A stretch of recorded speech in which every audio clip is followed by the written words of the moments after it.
The station was built for departures and the ends of sentences. Every surface said goodbye differently. The benches said it with splinters. The tiled floor said it with squeaks under wet shoes. The big digital board said it with letters that learned to fall and become new words. Even the vending machine hummed like a throat clearing before a difficult announcement. Rain made halos in the glow of the ceiling lights, turning the bus bays into shallow mirrors. Beyond the glass, a yellow bus idled, with its interior lights on, warm as a diner at midnight. Inside the station, the air carried the mixed perfume of diesel, coffee that had given up, and stories trying not to spill. He stood with the violin case like it was both a weapon and a baby. Mateo, 15, but with the gaze of someone who knew how to inventory exits. His hair, too long and pushed back, tried to make him look older. He had practiced that look in school bathrooms and in front of a microwave door, but here it made him look like someone about to make a promise to himself he couldn't keep. Beside him, Leah's red raincoat was the only honest color. She held her penguin to her chest, a felt beak, one button eye replaced with a star bead, belly fuzzed to an old map of comfort. She watched his face like clocks do, learning how fast to move by somebody else's hands. "Tickets?" the clerk asked through a pane speckled with rain. The word laid on the counter like a metal coin, cold and important. Mateo slid a handful of crumpled bills through the slot. "2. One way." He said one way like it could stop the past from taking the same bus. The clerk's fingers sorted the bills as if they were bones that needed naming. "You're short," he said, not unkind. He tapped a coin back toward them as if he were returning a broken constellation. Mateo did the math again, not on paper, but on the air with his eyes. He had worked all week fixing bikes in the alley behind the corner store, charging $5 for a chain reset and $10 for a tire patch, keeping his head low so the man on the stoop wouldn't call over and say, "Where's your mother today, boy?" He had kept enough for 2 tickets and a sandwich, he thought. Leah tugged his sleeve. "We can ask Ines," she whispered, as if the world might punish the volume of the name. "She's on shift," he said, "and we're not calling her for—" He didn't finish because the sentence had too many doors and he didn't trust any of them to open to the same place. Behind them, a yacht. Woman in navy with reflective stripes and a clipped radio stepped through the turnstile, shaking rain from an umbrella in a way that made it look like she was wringing out a bad day. The paramedic jacket said she belonged to the emergencies of strangers. The way she looked at the room said she had not yet learned how to be off-duty when her hands were empty. Ines, 36, the kind of tired that knows exactly where it came from. She scanned the faces the way you scan a page for the keyword that will tell you how the chapter ends. She found 2. A boy who looked like he had borrowed bravado from a mirror and hadn't figured out the return policy. A girl whose coat had too much hope in it for a bus station at dusk. Ines stepped toward the kiosk and pretended to be interested in gum. The clerk went on sorting the boy's money, meaning not to be cruel, meaning only to do a job without creating a problem that might become a story later. Leah pressed her penguin's beak to the glass. It made a soft squeak, like a squeal that changed its mind. Mateo laid his palm flat on the counter. "We'll take one," he said, and it was a capitulation and a plan, both. "She goes. I'll catch the next. I'll run." He had run before, toward a sound at night, away from a voice in daylight. Between those, you learn the pattern your feet choose. You learn whether you are the kind to run or the kind to hold. He was, to his surprise, both. "You won't catch anything," Ines said quietly, stepping into the sentence with the softness of someone who knows how to announce good news in bad rooms. Not without a tailwind and a miracle. She laid a card on the counter, green, embossed, a symbol in the corner that said she worked for the people who came when the lights looked wrong. "Put the rest on that." Mateo didn't look at her at first. He looked at the hand. The knuckles were nicked. The nails were cut short for gloves. There was a small half-moon scar near the thumb, the kind you get when a glass breaks in your hands and you decide not to let go until whoever needs it has water. "We'll pay you back," he said, because he had learned that sentence at an age when most kids learned why instead. The clerk printed 2 tickets in one long sigh of paper and slid them under the glass. They were small, heavy, and nothing like the future, which was large and light and hard to grab. Ines gathered the tickets and did not hold them hostage. She put them in the boy's hand like a doctor putting a newborn on a stomach and waiting for the cry. He blinked. He adjusted the violin case strap on his shoulder. "Thanks," he said. The word was the shape of a breath before you lift something. We're leaving," Inez finished, and waited for him to fill the rest. "Going to the conservatory," Leah said, "because secrets become anchors if you make them out of fear. He has an audition. They said if he passes, he can live there and they'll let me visit." The sentence landed in Inez's chest in two pieces: pass and visit. The words did not fit together without bleeding. "When?" she asked. "In the morning," Mateo said, watching the bus clock like a heart monitor. "We can wait in the station all night. We've waited before." He laughed once. It sounded like a string played wrong and then right. "I'm good at waiting." He was not. Inez nodded. She could imagine a night of benches and fast food napkins used as blankets, and the way children learn to dream with one eye open. She could also imagine putting them in the back of her car, turning the heater to the setting that made the vents a sunrise, and telling them a story about a woman who had to decide whether a nap after a 12-hour shift was more important than breaking a rule she had just invented. "Let me feed you something warm," she said. "Then, you can tell me if there's anything else I can do without making things worse." Worse? Mateo tasted the word. It had been the seasoning of his last year. "We're very good at worse." He didn't mean to be cruel. He meant to warn her. Inez smiled anyway. A cracked cup that still held tea.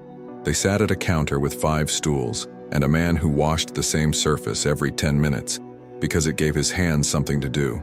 Inez ordered 2 grilled cheeses and a bowl of soup that could have been any flavor if you believed hard enough. Leah dipped her sandwich into the soup like it was a ritual that could keep brothers safe. Mateo drank from a paper cup like the steam meant permission to think. "What if I don't get in?" he said, not as a question, as a theft from a pile of sentences he had been saving for later. What if it was all his idea? He didn't say his father. He didn't need to. "What if you do?" Inez said. "And then you find out that making it is like having a fever. It breaks and you're still there." Leah looked at her. "Have you had a fever?" she asked, very serious.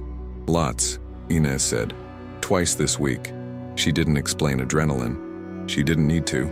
Across the room, the bus driver flicked the lights in the interior, a small sign ritual that meant, "If you're going, I need you whole." Mateo stood. The violin case strap bit his shoulder. He adjusted it with the same motion he had used to adjust a backpack in 3rd grade and a box of groceries in 7th. He took the tickets out of his pocket and almost handed one to Leah, and then didn't.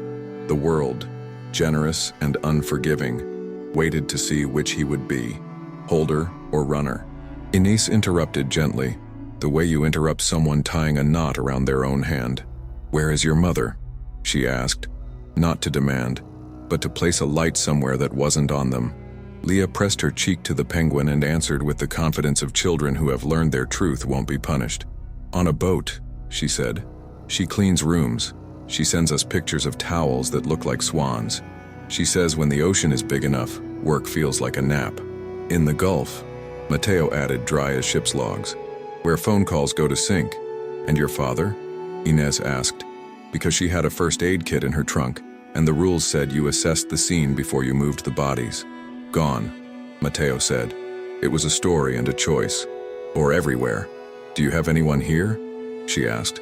She could be the anyone, but she needed to know if the city had already tried to answer. "Our grandmother," Leah said. "She forgets sometimes. Not us.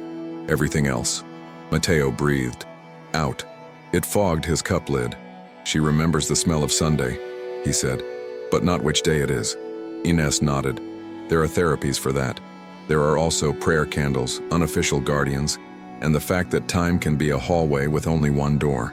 "Come," she said, surprising herself by not offering but instructing. "I'll drive you to the conservatory. You can sleep in the car. I'll sit outside with coffee. If anyone asks, I'll say I'm waiting for a friend who needs to be brave. I am very good at waiting for that." "Why?" Mateo asked, less suspicious than curious. "You don't know us." "I know this station," she said, "and I know how it feels to choose between 2 hard things using a coin that isn't real." They went. The bus driver shrugged an okay that meant, "I have lost this one to a better story."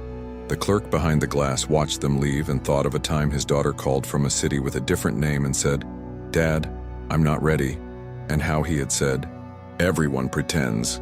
The janitor emptied a trash can and did not smile, but also did not smile. On the way to the car, the rain softened to mist, a weather that pretended to be less than it was. Ines opened the passenger door, and Leah climbed in with her penguin, seatbelt a sash of knighthood. Mateo hesitated on the curb, violin case in his hand. "Front or back?" Ines asked. It was both literal and metaphoric. He chose front because he had had enough of the back, the violin and the Lee. The conservatory at night looked like a ship run aground. Big windows, a lobby chandelier like frozen applause, stairs that curved the way ambition does. In the darkness, it was less imposing. In the darkness, everything is someone's idea of a better place. They parked under a streetlight that had decided to be reliable. Ines reclined her seat to the kind of angle that says, "Rest," without tricking you into sleep. She wrapped a blanket from the trunk around Leah and tilted her head against the window, the way mothers do when nesting is not in a room but in a car. Mateo put the violin case across his lap like a seatmate that might tell him a story if he asked nicely. "Play," Leah whispered, not really awake. "The bridge song. We'll wake people," he said automatically. She blinked. There were only the two of them and a woman who had made a car into a house for tonight. "It's the wrong violin," he added, this time meaning it. "What do you mean?" Ines asked, too gently to scare a thing so skittish. He swallowed. "The schools," he said. "I borrow it. The neck, it's sticky. The sound." He searched for a word that captured all the ways poor kids make do. "It's the sound of trying." "You wanted the other," Leah said. "The one that lived in the case with the blue velvet. The one you touched like a cat." He closed his eyes. The other was the violin in the pawn shop window on Baltazar Street. The one that had a sign with numbers he couldn't make into anything but debt. He had stopped to look at it 3 times a week for a month, like visiting a friend who didn't know your name.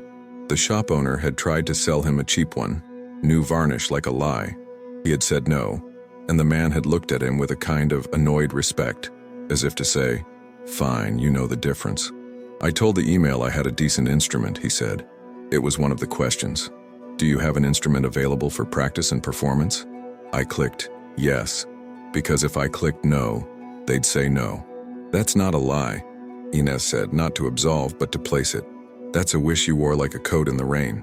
She reached into her backpack and pulled out a thermos, unscrewed the top, and poured coffee into the cap. The steam rose and filled the car with the smell of nights that didn't go wrong. "I've told worse," she said, and held it out to the air between them. He took it without asking to be allowed. He played anyway, not loudly, not at all like anyone would have asked for silence.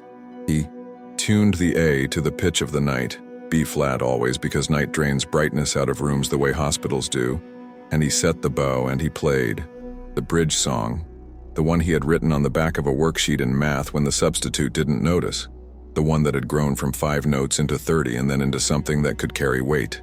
He put his chin on the chin rest, and his shoulder argued a bit with the strap, and his left hand found the board and his right hand drew the line, and he made air into a thing that could be set on a table and shared.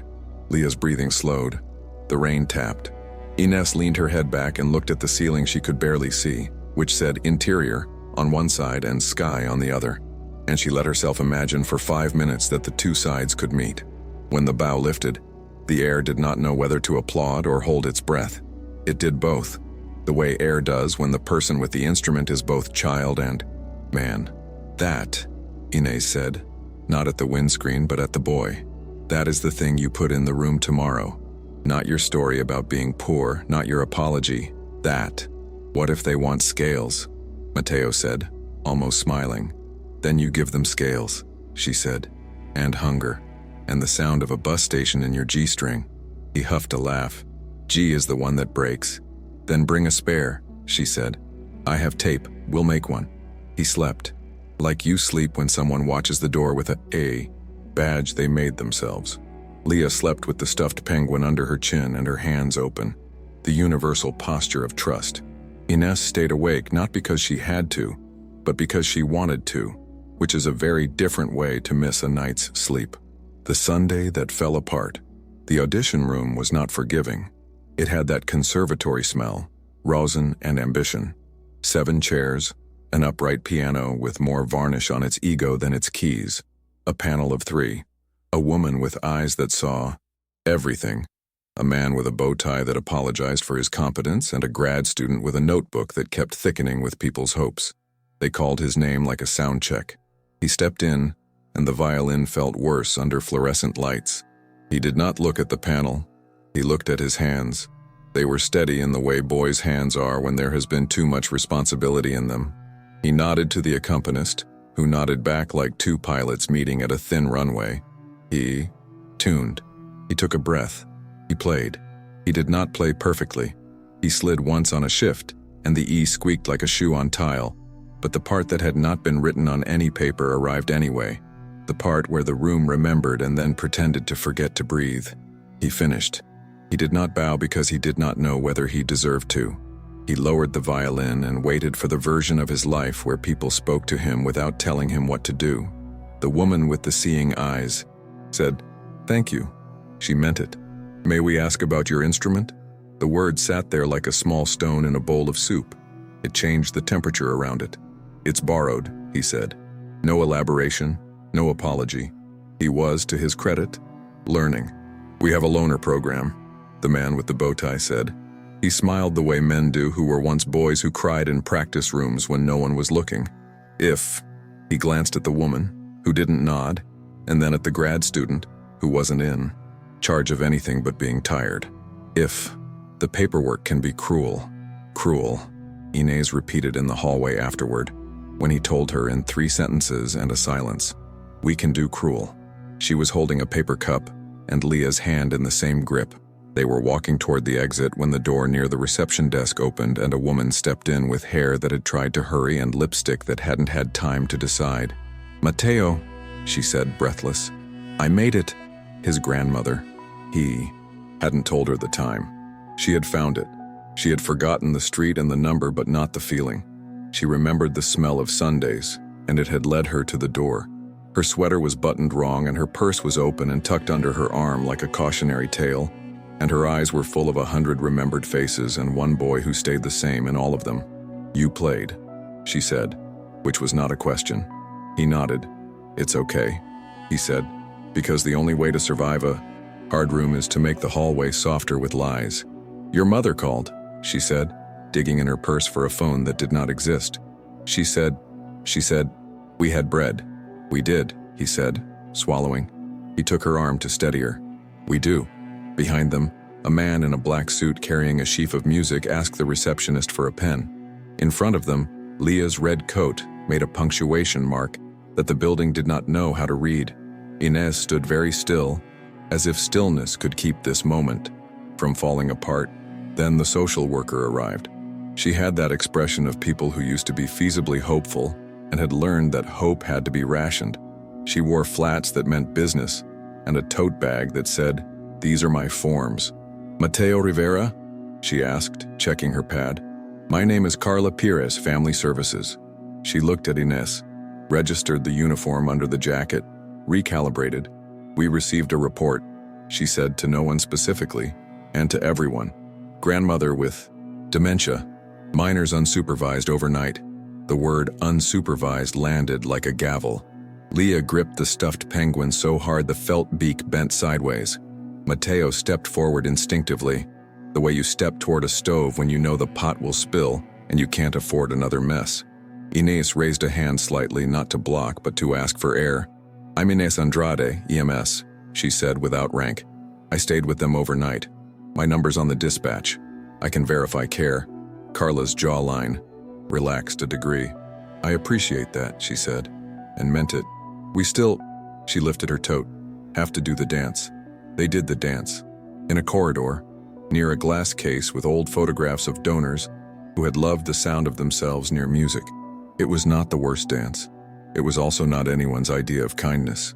There were questions about who lived where, about electricity bills, about oranges in bowls, and neighbors with spare keys. There were questions about the father that Matteo did not answer with anything but his eyelids. There were questions about the mother on the boat that Inez answered by dialing a number and putting the speaker between them, like a candle that might not blow out. "Hi," came the voice. thin and brave. "I'm on my break, it's loud, I'm sorry." Carla softened externally and stiffened internally, the official choreography. "We can place a temporary safety plan," she said. "Grandmother remains, but a secondary adult is present for legal decisions. A paramedic is not a long-term solution." She looked at Inés, apology and paperwork fighting it out in her eyes. "I know," Inés said. She looked at Mateo, at Leah, at the grandmother who was now talking to the woman at reception about the time the symphony came to the church and played outside for everyone who couldn't afford tickets. "I know," she repeated, and felt something move under her ribs that was maybe the beginning of a new kind of blame. Paper shields and real names. The apartment smelled faintly of oranges because the neighbor on the landing put peels on his radiator to make his room remember summer. Inside, the kitchen tile was cracked in a line that looked like a map of a river. The window over the sink was a rectangle of city that had decided to be merciful for an hour and give them a sunset. Abuela hummed from the couch, a tune that no longer had verses, only the part everyone loved. Leah set her penguin on the cushion next to her hand and tucked the throw around her legs the way she had seen nurses do in waiting rooms. Abuela patted the penguin's head and said, "Ah, Pablito," and Leah didn't correct her because names were always about love first.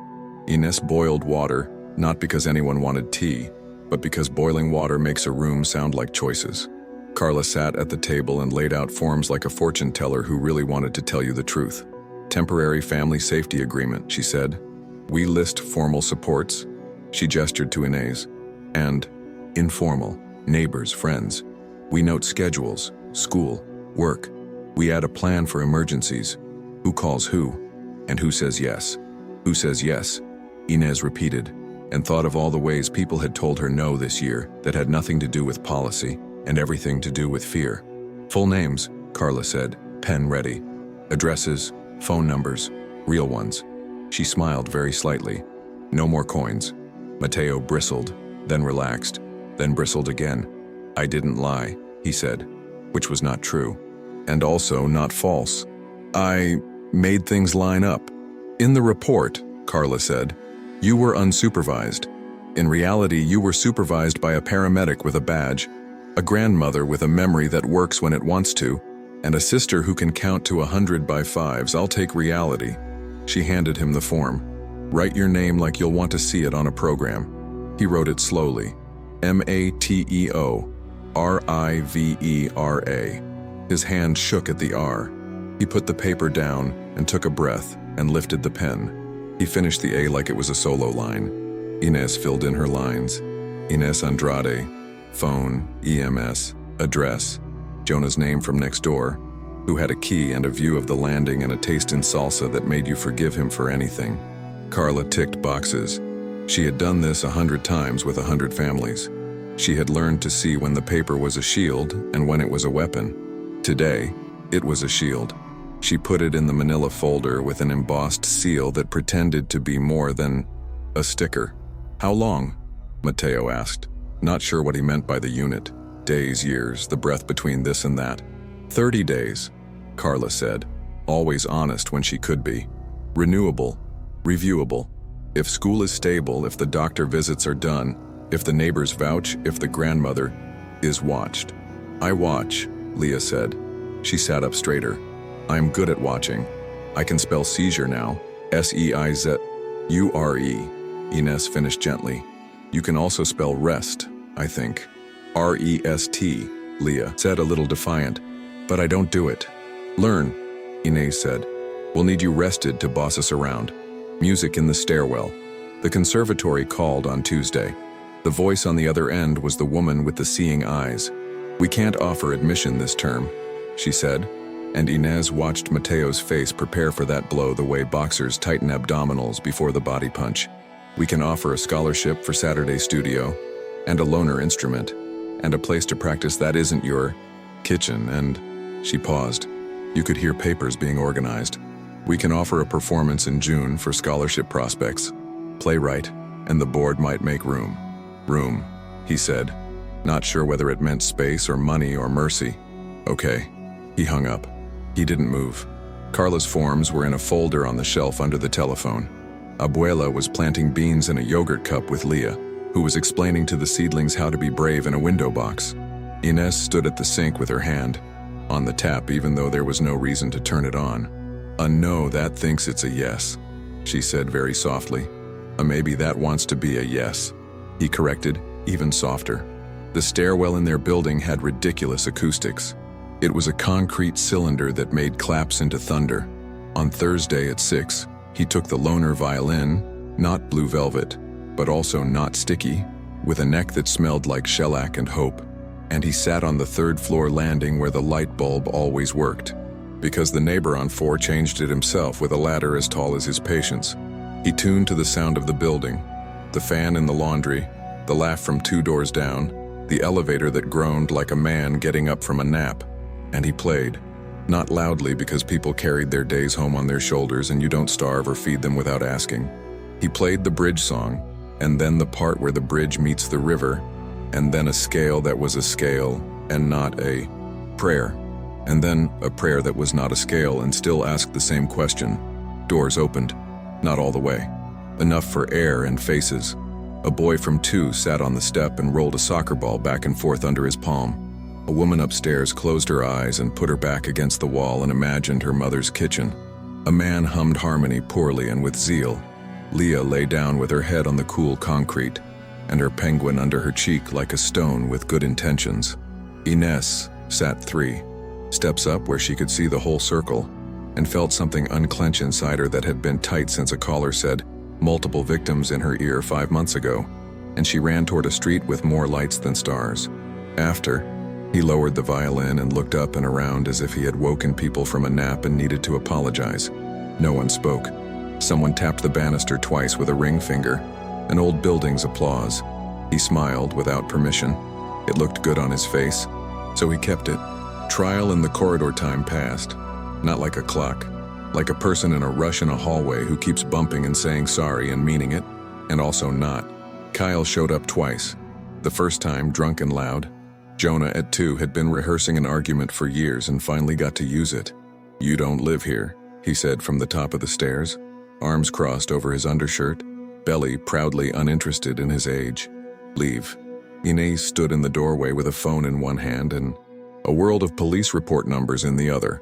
Carla came 10 minutes later, flats fast, and took a statement and kept the neighbors from turning into a jury. The second time he came sober and quiet and with tears that wet the pallor just enough to be convincing. He asked to see Leah. He said he had bread. He said he had changed. He said he would never, again. He said sentences that men write on napkins in bars and then forget when the ink bleeds. Inez did not invite him in. She stepped into the corridor and closed the door behind her, and reminded him of the restraining order and the way paper can be a door too. He left a bag with bread and oranges, and a note that said, "Tell her I miss her," without punctuation. Leah ate the bread, peeled the orange, and asked Inez to throw the note away in the big trash can around the corner, not their own. School called twice about Leah. Once for a fight she didn't start, and once for a story she wrote that scared a teacher who had never had to decide between staying and running. Inez sat with the teacher and made a joke that was not a joke about paramedics and the kinds of stories bodies tell different than mouths. The teacher, to his credit, listened and rewrote his rubric. School called once about Mateo, a grade that did not reflect the work on his page, a teacher who had already learned how to say late louder than well done, a principal who was tired of saying policy into the same winds. Inez came with her badge and not her uniform and said, "Policy is a door too. Sometimes we open it." The principal, to her credit, found the hinge. The night of the bridge. The bridge was not famous. It was a local thing. Concrete, chain link, graffiti layered like the rings of a tree. It crossed the railroad tracks behind the industrial park. It had a view of nothing anyone sold on postcards. It had a history. Kids had fallen in love there, thrown up there, sworn oaths there. It had also been the place a boy had jumped 5 years ago when the morning had not been heavy enough to keep him on the ground. Inez avoided the bridge, not because of superstition, because the memory of the call had made the air over the tracks too thin in her lungs. On a Wednesday, weeks after the audition, that was a maybe, and the paper that was a shield, and the stairs that were a concert hall, she woke to the sound of nothing in the house. No kettle, no violin scales at 7 because he had decided to torture them lovingly into his morning. No abuela, humming Bésame mucho under her breath because the rice had burned again and she needed forgiveness. No Leah's penguin squeak. The note under the mug was one line, in Mateo's all caps that looked like he'd been learning to write on a bus. Just checking the bridge. Her heart did something that was not cardiology but every bit as loud. She ran faster than she had when the dispatcher said multiple. She didn't take the car. She didn't take her phone. She took the steps 2 at a time. And the street. In 7s in the alley and a dozen, and she reached the chain link and she climbed with the muscle memory of a girl who had once been 15 and had not learned to be afraid of heights because the things to be afraid of had been on the ground. He was there, not on the edge, not on it. The violin case lay open on the concrete, its blue velvet look-alike lining that did, in this light, look like a heaven for wood. The instrument he had been lent was in his hands, bow cradled in the V between thumb and forefinger. He was looking at the tracks. The morning train was late. The morning always is in stories like this. "Hey," she said softly, speaking the universal language of "don't move and I will." "It's a bad place for sound," she added, because he needed a reason to step back that wasn't about fear. He didn't turn. "The acoustics," he said. He had done the math. "They're terrible. Come fix them," she said, and held out a hand. She had never held out a hand for something like this. She had only held out hands to bandage, to lift, to brace. She did not shake. People think bravery is not shaking. Bravery is shaking and offering anyway. He didn't take it. Yet. He lifted the violin instead. "When I stand here," he said, voice even, "I can hear both sides. The city and the tracks. It sounds like piano left hand and violin, like something that might fit. Come write it down," she said. She was very good at telling people the next step when they were trying to take the last one. "The kitchen table is empty and Abuela needs to hum off key and Leah needs to draw whales that are actually pancakes and I need to burn toast and you need to tell me the difference between a shift and a portamento again." She breathed. "Please," she added, because sometimes the only way to make a sentence is to put a small word inside it and hope it holds. He lowered the instrument. He turned. He looked like a boy at a bus station about to do a thing he couldn't afford who had been stopped by a woman with a badge she made out of coffee and attention. He looked like a man on a bridge deciding which part of himself to feed. He stepped toward her. He set the violin in the case. He closed the lid with the right amount of pressure so the latches would meet without pain. He took her hand. They climbed down together, the chain link putting little diamonds on their palms they would later find and press until they faded. The morning train finally came, late and loud, and crossed, under them without incident. It sounded like the end of a movement and the beginning of one. The letter left, under the mug. Some endings are quiet enough to fit under a mug. The conservatory called in June, not a woman with seeing eyes. A man with a calendar voice who said, "The board was moved." He made it sound like a weather event. "We can offer a place in the fall program, with assistance." He did not say scholarship because boards are afraid of generosity when it becomes official. He said, "Assistance like a neighbor's ladder." Mateo put the phone down and did not shout. He did not cry. He put his head on the kitchen table. Leah ran around the room twice because she had to burn the happy somewhere or it would catch. Abuela clapped on 2 and 4 because rhythm is a choice. Inez leaned against the sink and let the water run because it sounded like clapping she didn't know how to make with her hands. He wrote a letter to the pawn shop owner on Baltazar Street. "Dear Sir, I am writing to inform you that I have found a place for the violin you tried to sell me and I did not buy. Thank you for not being offended at my refusal. It taught me how to say no when it mattered. With respect, M." He wrote a letter to the woman with seeing eyes. "Dear Professor Silva, thank you for the no that wanted to be a yes. I will be on time. Sincerely, M." He wrote a letter to the bridge in his head. "Dear Bridge, I will come visit. I will not bring everything that hurts." He wrote a letter to himself and left it under the mug for the version of him who would need to find it. "Dear M, you are allowed to keep this. A house that knows their steps." The house did what houses do when people teach them their names.